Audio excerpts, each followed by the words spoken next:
Dear friends of the Fuji Declaration and the Club of Budapest, I and my colleagues here in North America are joining with you in sparking our divine reconnection and our interdependence of all of our human family on all life on Earth. We Earthlings depend on our mother star, the sun, for all of those free photons that we get every day that creates our food supply and everything that we depend on, our energy and our life itself.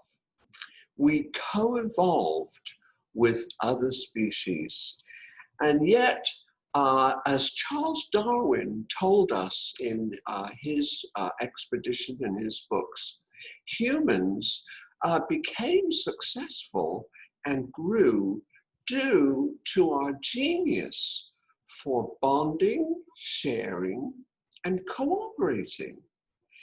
And yet, due to the kind of economic systems we have developed, we now find that this hidden half of all societies is this caring and sharing, and what I did research on for many years as the love economy. And of course, it's completely ignored in GDP. And yet today, we are very fortunate that as of 2015, 193 nations agreed at the United Nations in New York to adopt a new scorecard better than GDP, which really incentivizes our worst instincts. It's almost like the GDP incentivized the 7 deadly sins. You know, competition, envy, accumulation, conflict, competition, all of that. And yet the SDGs now are adopted everywhere. Even companies are adopting them.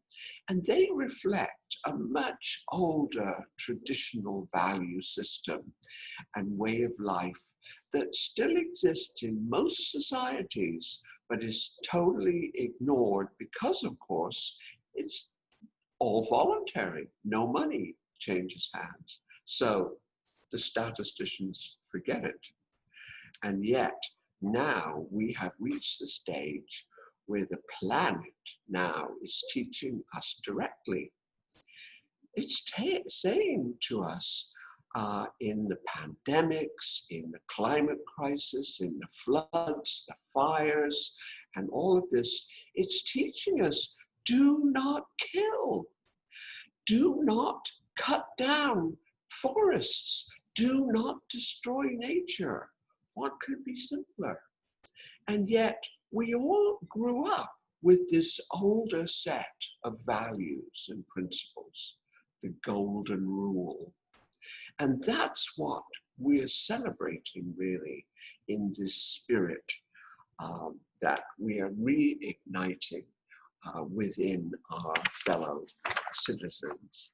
And so I want to personally express this in 2 of my poems, which I wrote over 30 years ago. So here goes. The first one is called Pecos River Meditation. And I wrote it while I was on a speaking lecture at a corporate ranch in New Mexico. And this is what I said. Lovers of learning and all life, ponder meaning over steaming cappuccino, wafting cinnamon and smooth cream. Chill snow dusting the bright spring morning in ancient Pueblo country, heart of the land of the eagle. What high purpose gives deepest meaning to their lives? Teacher, learner, Enabler, just helping others along. Lover, why not say it plain? Perhaps such candor might offend, misconstrued by those in cultures which blind people to their own divinity.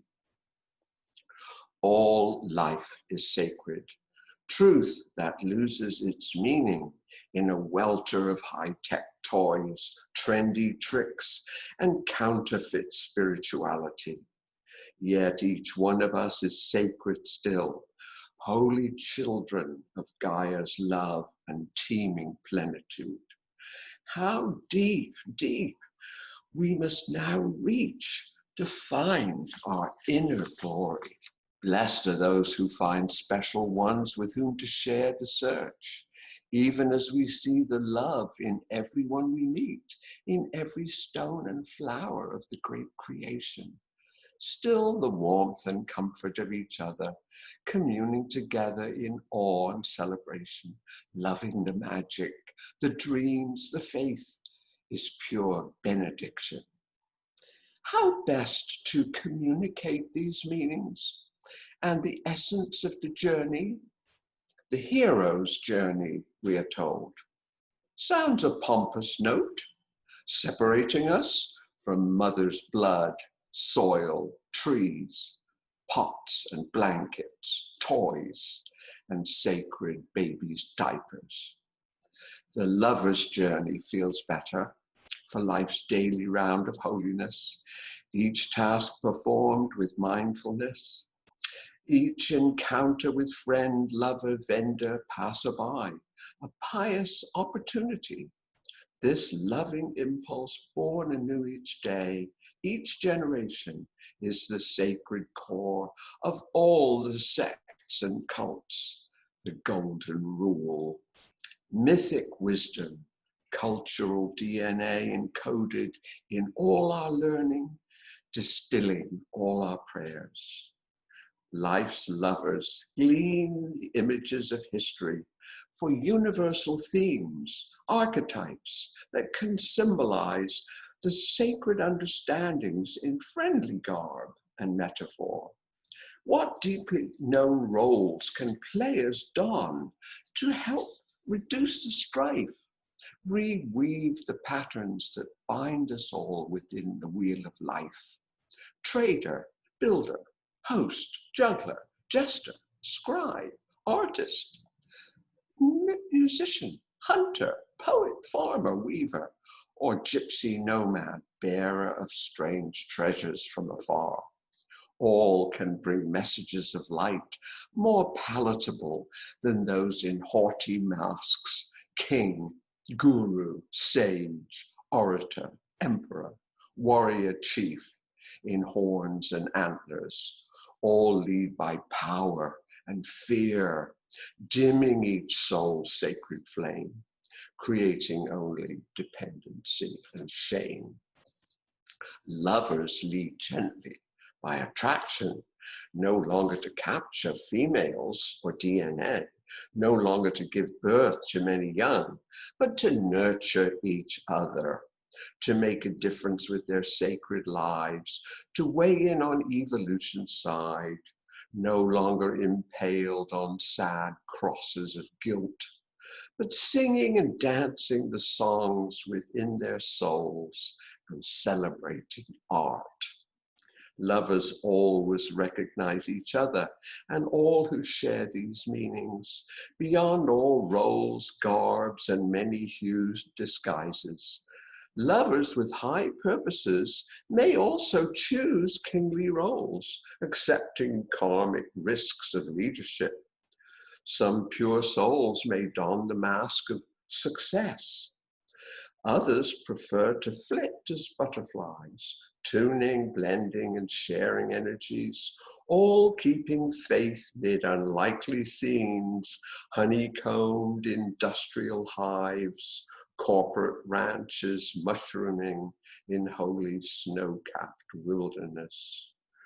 When all remember they are lovers, then all places are sacred once again. Each red pepper drying in the sun, each seed of corn, sweet-smelling cedars flanking the peaceful stream.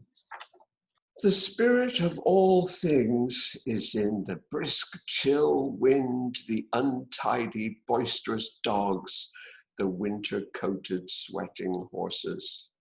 Sacredness is everywhere, from the lonely Pueblo ruins to mysterious dugouts, black pots lost on sandy isles, amid tangled sea grape and diving water birds. Neither is sacredness the province of antiquity or any age. Each time and culture offers us its gems, even our own post-industrial era. It is for us to see the beauty in this too, amid the strutting information age, the nuclear nightmare. Lovers always seek and find the grail anew in every time and place, to show the truth that art is everywhere, in beads and shells, weavings, pots and purses, in all the subtle rituals and little things, in healthy meals, in warm-fleshed human intimacy, the highs and lows of daily lives. No rose without the sacred shit on which it thrives, the chaos out of which all forms are born. The grail is in ourselves. Verbs are truth, nouns sometimes mislead. If all things are sacred, then at last each lover's inner light and reverence shines forth. And then I want to end with this shorter one. And I wrote this because of all the worries about social media and how they're being misused. And so this one is called Cyberspace is Sacred Space. Earthbound humans soaring at last in cyberspace. A leap in their long and painful journey upward from Olduvai, Altamira's caves, Catalhoyuk, Sumer, with waves of patient migration, to cover all the lands on the bosom of Mother Earth. Cyberspace, entrance to the mind of God, sacred space, full of promises sung by all our sages, from nomad gatherer hunters to agriculture, gift of all our mothers, to industrialization, materialism, consumerism, onward to the vaunted information age. Triumph of technique, yet mindless playing earlier childhood games, clicking on trades in the global casino, Dungeons and Dragons, escaping from the sacred duties of earthbound life, more ancient win-lose games, netizens crowing over citizens, celebrating freedom, rights without responsibilities. Will we reach the age of knowledge, learning at last to understand the mysterious glories of Mother Earth, teeming with life, symbiotic with our own? Will we move on to the age of wisdom, seeing all life as inseparable on our planetary journey? Will we use our tools of communication to reach community and a new communion with the cosmos? My love to all of my collaborators and colleagues all over the world. Thank you.